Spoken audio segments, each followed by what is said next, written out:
ఉమ్మడి మెదక్ జిల్లాలో చలి తీవ్రతతో పౌల్ట్రీ పాడి రైతులు తీవ్ర ఇబ్బందులు పడుతున్నారు. తీవ్రమైన చలి ముసురుతో కోడి పిల్లలు మృత్యువాత పడుతున్నాయి. పశువులు, గొర్రెలు, మేకలు కూడా చలితో గజగజ వణుకుతున్నాయి.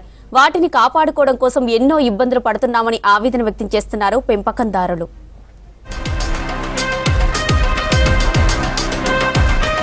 మెదక్ జిల్లాలో పౌల్ట్రీ ఫామ్ పై చలి ప్రభావం పడుతుంది. రోజుకి పడిపోతున్న ఉష్ణోగ్రతలతో కోళ్లు మృత్యువాత పడుతున్నాయి.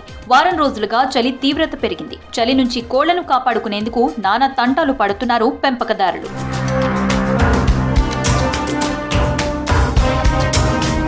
పౌల్ట్రీ ఫామ్లలో కోళ్లకు చలి తగలకుండా ప్రత్యేక చర్యలు తీసుకుంటున్నారు పౌల్ట్రీ రైతులు.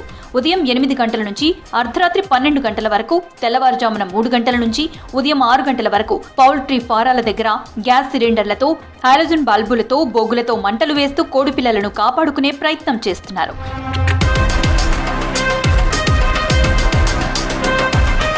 కోడి పిల్లలపై చలి ప్రభావం పడకుండా ఎన్ని జాగ్రత్తలు తీసుకున్నా ఫలితం లేదంటున్నారు పౌల్ట్రీ రైతులు. చలి ఎక్కువగా ఉండే టైంలో మంటలు వేస్తున్నా ప్రతిరోజు షెడ్లో 40 నుంచి 50 కోడి పిల్లలు చనిపోతున్నాయని ఆవేదన వ్యక్తం చేస్తున్నారు. ఓవైపు చలి పెరుగుతుంటే మరోవైపు సీజనల్ వ్యాధులు వస్తున్నాయని వాపోతున్నారు. రోజుకు పడిపోతున్న ఉష్ణోగ్రతలతో కోళ్ల ఫారం మెయింటైన్ చేయడం చాలా ఇబ్బంది అవుతుంది.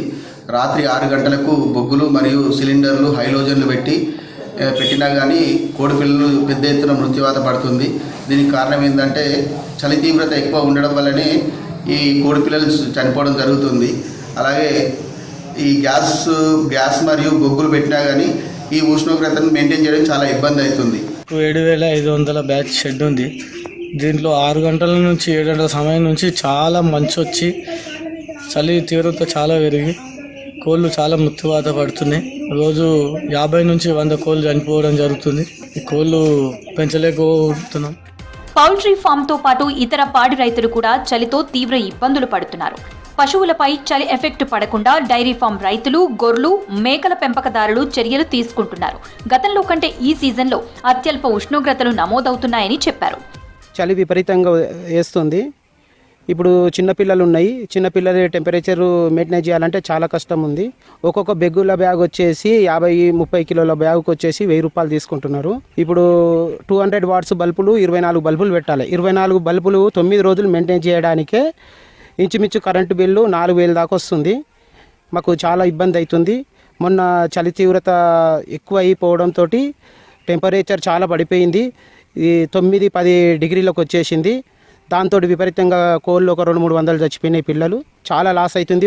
ఈ చలి తీవ్రత ఎక్కువ ఉండడం వల్ల ఎంత టెంపరేచర్ బొగ్గులు కానీ హెలోజన్ బల్బ్స్ ఎన్ని పెట్టినా కూడా పిల్లలు చచ్చిపోతున్నాయి. రోజుకు చాలా వందలు చనిపోతున్నాయి.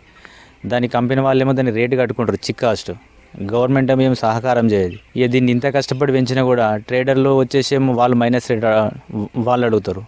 కంపెనీ ఏం చేస్తుంది, ఇప్పుడు ఎక్కువ మనం ఈ పిల్లలు చనిపోతే వాళ్ళు ఏం చేస్తారంటే పర్సెంటేజ్ అని ఉంటుంది దీంట్లో, ఇట్లా 1000 కింద అని ఆ 1% పోయిందనుకో మనకు ఇంకా వాళ్ళు డబ్బులు పెనాల్టీ వేస్తారు కంపెనీ వాళ్ళు.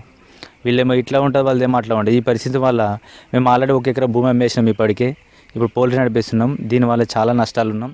చలి పెరగడంతో కోళ్లతో పాటు ఇతర మూగజీవాలు చనిపోతున్నాయని ఆవేదన వ్యక్తం చేస్తున్నారు రైతులు.